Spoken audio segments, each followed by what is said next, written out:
What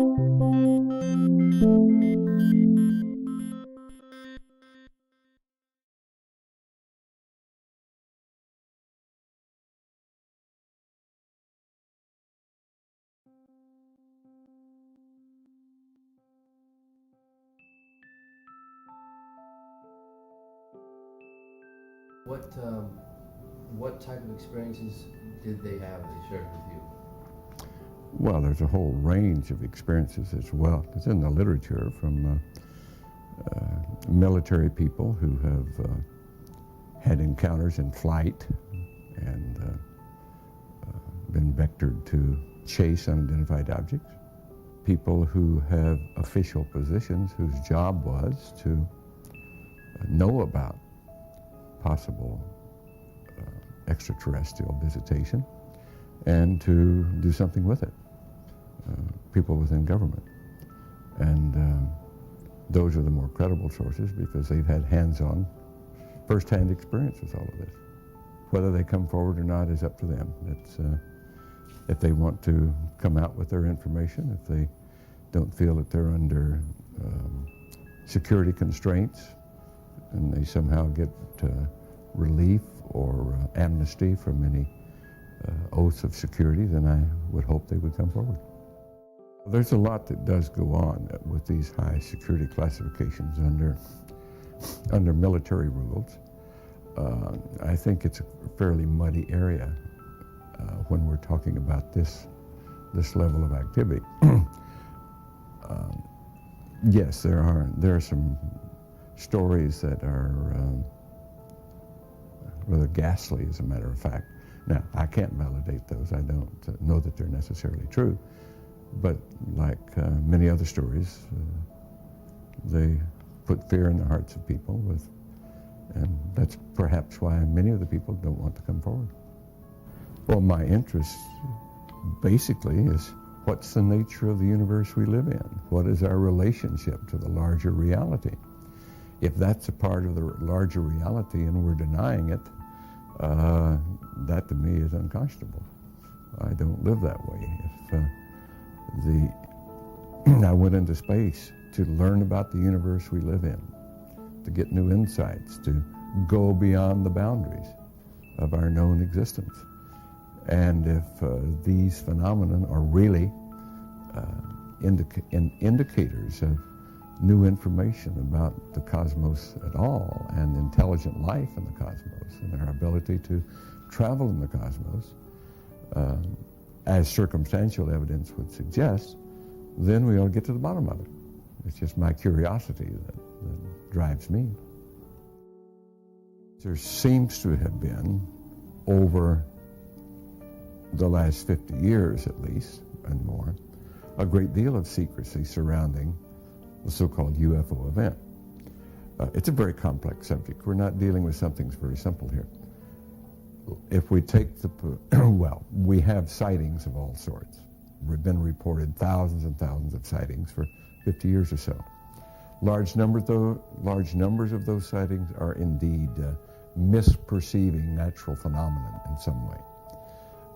But a large number of them are not misperceiving. They seem to be well-documented events that represent flying craft that do not match anything we have in an earthbound arsenal, which is very short of saying we have validated in the public domain that they are ET craft. We have to rely upon that to get better answers. We have to rely upon people who have been there and interacted, have first-hand data. The only people I know of that claim to have been in that position are former intelligence, military, and government people, and some contractor people, whose official duties in the early days were to investigate this and know about it. Those people were under at that time great restrictions and high security clearance that prevented them from telling the general public about it. It would appear that period has long passed, but they're still under security restriction, or at least believe they are. There have been ET visitation, there have been crashed craft, there have been material and bodies recovered, and there is some group of people somewhere that may or may not be associated with government at this point, but certainly were at one time, that have this knowledge and have been attempting to conceal this knowledge or not permit it to be widely disseminated. So who do you think is in control of this knowledge at this point? I cannot answer that.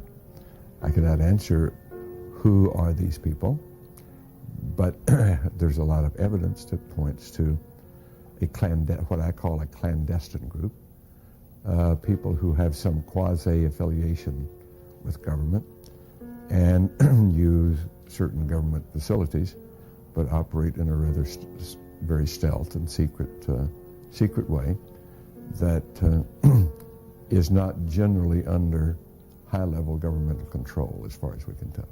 Yes, there has been ET visitation and may continue to be. There has been craft that have been recovered. There has been a certain amount of reverse engineering that has allowed some of these craft or some components to be duplicated, and that there are humanoids from our planet, Earthlings, who are utilizing some of this equipment in certain ways, and that perhaps a large part of the activity that's classified as UFO activity, abductions and a whole host of this type of activity, may very well not be due to ET activity at all. I would suspect if any is due to ET activity, it's a rather small part, and that a larger portion is due to humanoid type activity, Earthling type activity, in a very clandestine fashion. Sort of instill a fear of... Well, I will stop short of attaching motivation to this. I don't know the motivation. But if it's normal human motivation, it has to do with power and control and greed and money and so forth. Those type of craft, humongous, very, very large craft, the size, so-called, or reportedly, the size of many football fields, that would be very hard to manufacture, conceal, and operate from an Earth base. It would seem, if that account is true at all, it probably would have to be something beyond this realm. I think it's long past time to open this up to the public because they don't know what to do about it anyhow. I do not see anything that suggests really malevolent intent on the part of, if there are ETs at all, and I have to place the caveat, if there are ETs at all, I don't see anything that represents hostile intent. We see things that, like abductions, for example, that many would claim are hostile. To the extent that that may be true, I would more likely attribute it to some other cause. There is evidence, there is a mountain of evidence, if you will, that essentially amounts to smoking gun evidence that has not been and seemingly cannot be brought forward at this point, at least not by the powers of government or not by anything I know about. But it seems to exist. There is disinformation. The question of has it been kept secret or how could it be kept secret? It hasn't been kept secret. It's been there all along, but it has been the subject of disinformation in order to deflect attention and to create confusion so that the truth doesn't come out. Disinformation is simply another method of stonewalling, and that's been used consistently for the last 50 years or so. Weather balloons over Roswell as opposed to a crashed craft of some sort. That's disinformation. We've seen that for 50 years, and it's the best way to hide something. It shouldn't be any more of an effect that ETs have come here than that we have gone to the moon. Okay, it's just a part of the way things are. And we have to understand it and put it in context of the story of ourselves, our knowledge base of cosmology, the nature of our existence, who are we, how does the world work? And of course that knowledge does change our understanding of how the world or the universe at large works, because until the current period, or until the last 30 years, it was conventional wisdom, both in science and theology. We're alone in the universe, the single repository of life anywhere in the known universe. Well, no one believes that anymore. That changes our concept of who we are and how we fit. And it's becoming very clear that the way we have conducted ourselves as stewards of life on planet Earth is wanting. We haven't been good stewards. We have environmental, global problems right now that are bringing civilization to a crisis. And people don't want to hear that, but it's slowly becoming obvious that that is true. So this knowledge of who we are, how we manage a planet, how we fit into the larger scheme of things is a very important question. Dr. Garier did indeed mount an initiative and did go to Washington, did speak with high-level government people, did present some of the witnesses that we've talked about there to give briefings, and has asked for congressional hearings on these matters. I attended and helped him with that, and I believe that's a very important effort, that we get congressional oversight of all of this. But so far that hasn't happened.